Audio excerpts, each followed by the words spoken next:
오늘 우리에게 주신 하나님의 말씀 보도록 하겠습니다. 데살로니가전서 5장 1절로 11절 말씀입니다. 생명의 샘가 2월 21일 월요일 말씀 주의 재림과 그 준비 함께 읽겠습니다.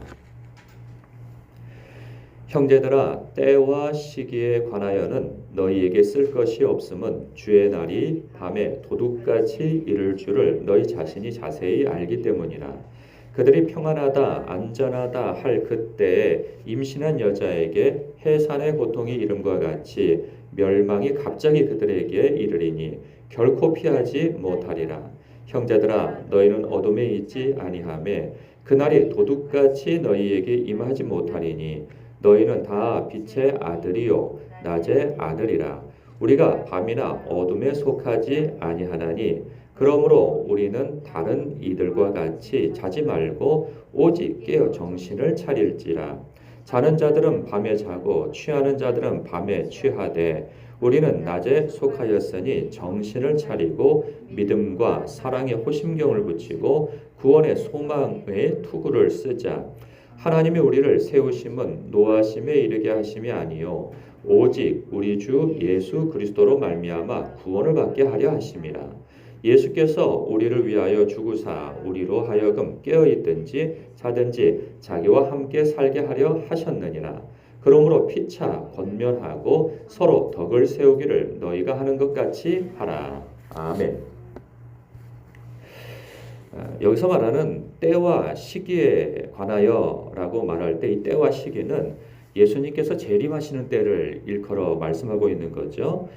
역사적으로 이 때와 시기에 대해서 언제 예수님께서 재림하실 것이냐에 대해서 관심을 갖는 사람들이 참 많았습니다. 그래서 이 때를 다니엘서와 요한계시록을 연구하여서 언제 몇 년도 몇 월 며칠 그쯤에 오신다 하여서 수도 없이 많은 사람들이 그때를 점치고 그때를 예측하여서 발표하고 그랬다가 지금껏 다 빗나갔죠. 그럼에도 불구하고 여전히 이 때와 이 시에 대해서 이 관심을 갖는 사람들은 여전히 많습니다. 제 주변에 어떤 목사님을 알고 있는데 그분은 자기가 정확한 그 시와 때를 알고 있다고 얘기를 해요.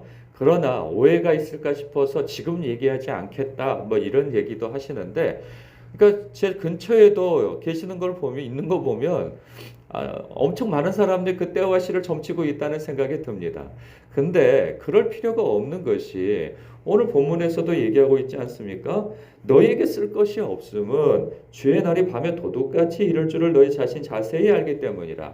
그러니까 사도 바울이 그들에게 그 데살로니가 교회 성도들에게 그 짧은 기간 동안에도 예수님 오실 것에 대해 말씀하심과 동시에 그때는 아무도 모른다라는 것을 이미 말씀해 주었던 것이죠. 근데 그 말씀은 예수님께서도 복음서를 통해서 이미 제자들에게 밝힌 바입니다.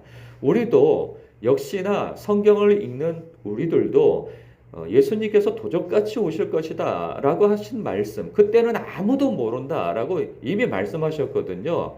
그렇기 때문에 그것에 대해서 더 쓸 것이 없다 하는 것은 그것을 알려고 노력하지 말라는 것이죠. 근데 그럼에도 불구하고 알려고 노력하는 사람들의 저희는 순수한 마음은 아닌 것은 분명합니다.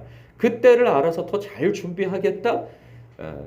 그 명분은 그러하나 그때를 알고 더 잘 준비할 사람은 없다는 이유에서 그때와 시를 가르쳐 주지 않는 거죠. 그렇기 때문에 그때와 시는 아무도 알 수도 없고 그리고 하나님의 뜻은 알기를 원치 아니하신다는 것이죠.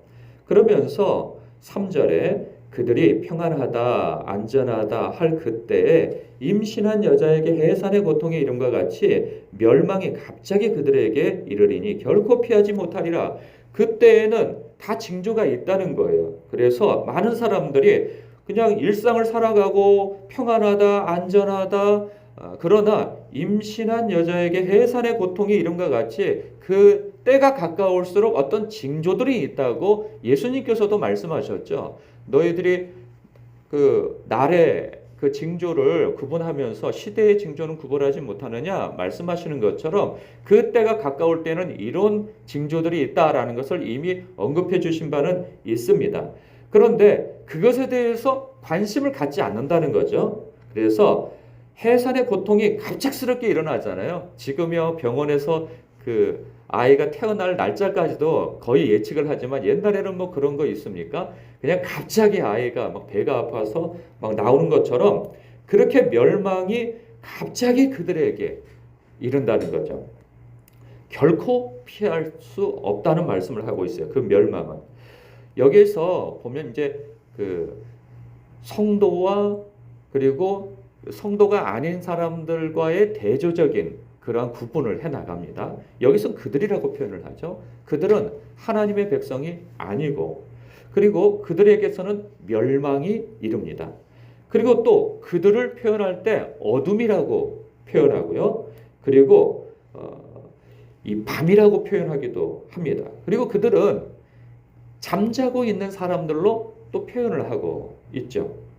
그런데 성도들은 어떻게 표현되어지고 있는가?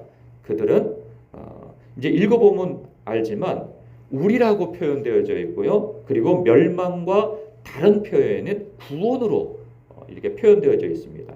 그리고 그들과 또 다른 것이 무엇이냐 하면 빛과 낮으로 표현되어져 있죠. 그리고 깨어 있어야 할 자들로 그리고 깨어 있는 자들로 표현되어져 있습니다. 그래서 4절부터 읽어보면 형제들아 너희는 어둠에 있지 아니하매 그 날이 도둑같이 너희에게 임하지 못하리니. 그러면 이 말씀이 성도들에게는 그때와 시를 알려주었다는 뜻입니까? 그렇지 않다는 거죠. 세상 사람들과 다르게 너희들에게는 정보가 있다는 거예요. 정보. 그 정보가 뭡니까? 예수님께서 오신다는 거죠.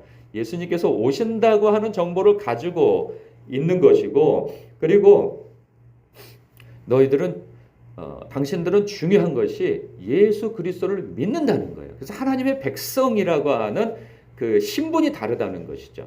그 다른 신분에 있는 그 하나님의 백성은 그 결국도 다르다는 말씀을 하고 있는 거예요. 그 결국이 바로 구원이라는 거죠. 구원.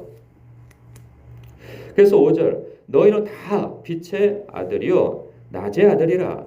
우리가 밤이나 어둠에 속하지 아니하나니 그러므로 우리는 다른 이들과 같이 자지 말고 그러니까 평안하다 안전하다 하면서 임신한 여자에게 해산의 고통이 이른 것 같이 멸망이 갑자기 그들에게 이르는데 그 사람들처럼 살지 말라는 거죠.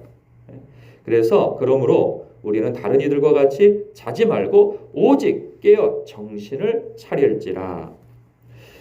그래서 자는 자들은 밤에 자고 취하는 자들은 밤에 취하되 우리는 낮에 속하였으니 정신을 차리고 어떻게 정신을 차려야 하는가에 대해서 언급해주고 있죠. 믿음과 사랑의 호심경을 붙이고 그러니까 믿음과 사랑은 하나님에 대한 믿음과 사랑인 거죠. 그리고 사랑을 좀 더 폭넓게 하자면 마음과 뜻을 다해서 하나님을 사랑하는 것과 같이 그 이웃을 사랑하라 하는 그 말씀일 것입니다. 그런데 우리가 신앙생활을 하다 보면 이런 말 하는 사람들을 만나요. 믿는 건 좋아. 그러나 너무 믿지 마. 이런 조언을 하는 사람들이 있습니다. 그러니까 적당히 믿으라고 하는 거죠. 하나님을 믿어도 다 적당히 믿고 다 어떤 이 종교는 마음의 위안을 위하여서 하는 것이 그 이상도 이하도 아니라는 거예요. 그래서 주변 사람 불편하게 하고 그리고 너무 생활에 이렇게 좀 불필요한 이상의 에너지를 쏟지 말라는 거죠. 그러니까 믿어도 적당히 믿어야지 너무 믿으면 안 돼. 이런 말을 많이 하는 거죠. 그리고 사랑에 대해서도 마찬가지겠죠. 이것에 대해서 누가 이해를 하겠습니까? 하나님을 사랑한다고 하는 표현. 세상에도 많은 신이 있고 그 신을 믿는 사람들이 있으나 그 신을 추종하는 사람은 있어도 사랑하는 사람들은 없죠. 그걸 사랑을 요구하지도 않고요. 그러나 우리 하나님은, 우리 주님은 사랑할 것에 대한 요구를 하신단 말이죠. 인격이기 때문에. 그런데 그 사랑이라고 하는 것이 하나님을 사랑하는 것을 사람 사랑하는 것으로 표현할 것까지도 요구하시는데 그 사랑이라는 것이 어디 쉽습니까? 사랑하려면 마음과 물질과 시간과 에너지, 감정 이러한 것들이 다 소모가 되어진단 말이에요. 그러니 그것에 대해서 그거는 불필요한 일이야 라고 세상 사람들은 다 이야기를 한다는 것이죠. 뭘 그렇게까지 믿어? 라고 말이죠. 그래서 세상을 살아가다 보면 이러한 것에 대해서 많은 도전을 받고 미혹을 받고 시험을 당한다는 거예요. 그렇기 때문에 호심경을 붙이라는 거예요. 호심경. 호심경이라고 하는 것은 갑옷 안에 이 철판을 대는 거예요. 그래서 고대 시대 때 이 전투복이죠. 그 전투복에 심장을 보호하기 위해서 여기다 구리판을 넣는 거예요. 심장 보호대를. 그래서 창이나 칼이나 활이 날라올 때 그것을 맞고 튕겨나가게끔 이 보호장구를 하는 거죠. 심장이 얼마나 중요합니까? 다른데 팔 잘리고 다리 잘리고 해도 살 수 있단 말이죠. 그러나 심장을 찔러 들어오는 것은 살 수가 없어요. 그러니 이 믿음과 사랑의 호심경으로 보호하라는 거예요. 그리고 구원의 투구를 쓰라는 거죠. 머리도 마찬가지로 보호받아야 되는 것이죠. 심장과 머리는 이 상처를 입으면 치명적인 거예요. 그것이 무엇이냐? 구원의 소망인 것이죠. 우리의 구원을 이렇게 무너뜨리려고 하는 사람들이 얼마나 많습니까? 근데 뭐 외부에서 무너뜨리려고 하기보다는 이 구원의 확신을 갖지 못하면 늘 흔들리는 거예요. 나는 구원받은 사람인가? 그렇지 못한 것인가? 늘 이것 때문에 흔들리는 거죠. 근데 이것 때문에 흔들리는 요인은 무엇이냐? 내가 떳떳하지 않다는 것 때문에 그런 거예요. 하나님 앞에 떳떳하지 않다는 것 때문에. 죄 때문에도 그렇고 신앙생활에 열심이 없다는 것도 그렇고. 그러나 그런 행위로 말미암아, 행위는 중요한 것이나 행위로 말미암아 구원을 얻는 것이 아니거든요. 예수를 믿음으로 말미암아 우리가 영생을 얻는 것이고, 그래서 새 소망에 대한 그 소망을 가질 수 있는 것이죠. 쇠하여지지 않고 없어지지 않고 더러워지지 않는 그러한 영생에 대하여서, 그 영생을 우리에게 약속받은 바이고, 그리고 예수님께서 재림하실 때 칭찬과 존귀와 영광의 자리가 우리에게 예비되어져 있음을 알고 그것을 바라보며 오늘을 힘있게 살라는 그 말씀을 우리에게 그 약속을 주셨는데, 우리는 그 약속을 바라보며 현재를 살기보다는 나의 그 떳떳하지 못한 것을 바라보다가 늘 그 확신을 잃어버리는 거죠. 그러니까는 지금의 현재 너를 바라보면서 늘 흔들려 살지 말고 너에게 주어진 그 영광을 바라보며 그 영생을 바라보며, 그리고 그 약속되어진 그 부활의 영광을 바라보며 오늘 하나님 앞에 영광스러운 삶을 약속받은 자로서 살아가라, 그 말씀을 하고 있는데 사람들은 그렇지가 못하죠. 그거는 안 보이고 현재의 삶 가운데에서 나의 못난 모습만 바라보게 되어지는 거예요.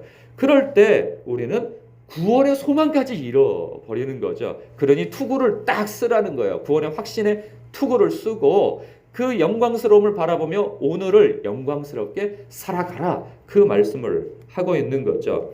그러면서 9절, 하나님이 우리를 세우심은 노하심에 이르게 하심이 아니요 오직 우리 주 예수 그리스도로 말미암아 구원을 받게 하려 하심이야. 이것이 예수 그리스도 안에 있는 빛이요 낮과 같은 삶을 살아가는 바로 여러분들의 결국입니다. 결과입니다. 그것을 말씀해 주고 있는 거죠. 여러분에게서는 구원이 예비되어져 있습니다. 그래서 예수님께서 우리를 위하여 죽으신 까닭은 우리로 하여금 깨어있든지 자든지 자기와 함께 살게 하려 하셨느니라. 저는 이 말씀이 한동안 제 마음을 감동시켜 주신 말씀이었어요. 그래서 이 말씀을 붙들고 꽤 오랫동안 위로를 받고 격려를 받고 했는데, 바로 이런 말씀인 거죠. 그 결혼식에 보면 주례사가 옛날에 그런 말 많이 했잖아요. 슬플 때나 기쁠 때나 바람이 부나 눈이 오나 아플 때나 건강할 때나 할 것 없이 항상 함께 할 것을 다짐합니까? 그러면은 네, 그러잖아요. 마치 그런 것처럼 신랑 되신 예수님께서 우리 신부 되어진 교회와 성도들을 향하여서 우리가 죽어 있든지 죽어서 천국에서도 함께 계시고 이 땅에서 살아있는 동안에도 주님께서는 함께 계신다는 거죠. 그것이 심지어는 우리가 시험을 당해서 이 구원의 소망을 잃었다, 자기 스스로에 대해서 실망한 나머지 나에게도 구원이 있을까라고 하는 그 순간에도 예수 그리스도 안에 있는 사람들은 주님께서 그렇게 잠자고 있는 자들도 함께 하시고, 그리고 자기 스스로가 나는 늘 깨어 있어 라고 하는 그때에도 주님께서 함께 하시고, 고난 가운데서도 함께 하시고, 기쁠 때와 슬플 때도 함께 해주신다는 거죠. 그러기 위해서 예수님께서 우리를 위하여 죽으셨다. 그 말씀을 하고 있는 거예요. 그러니 이것이 얼마나 우리에게 위로가 되어집니까? 또 격려가 되어집니까?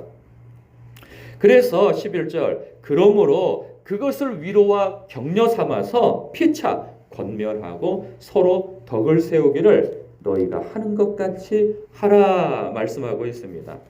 여러분 그렇습니다. 여러분들 하시던 대로 그렇게 서로 피차 권면하고 이 복음으로 그리고 덕을 세우시기를 지금까지 하시는 것처럼 그렇게 하시면 되겠습니다. 라고 사도 바울이 데살로니가 교회 성도들을 권면한 것처럼 저도 여러분들을 그렇게 권면하고 이렇게 축복합니다. 기도하겠습니다.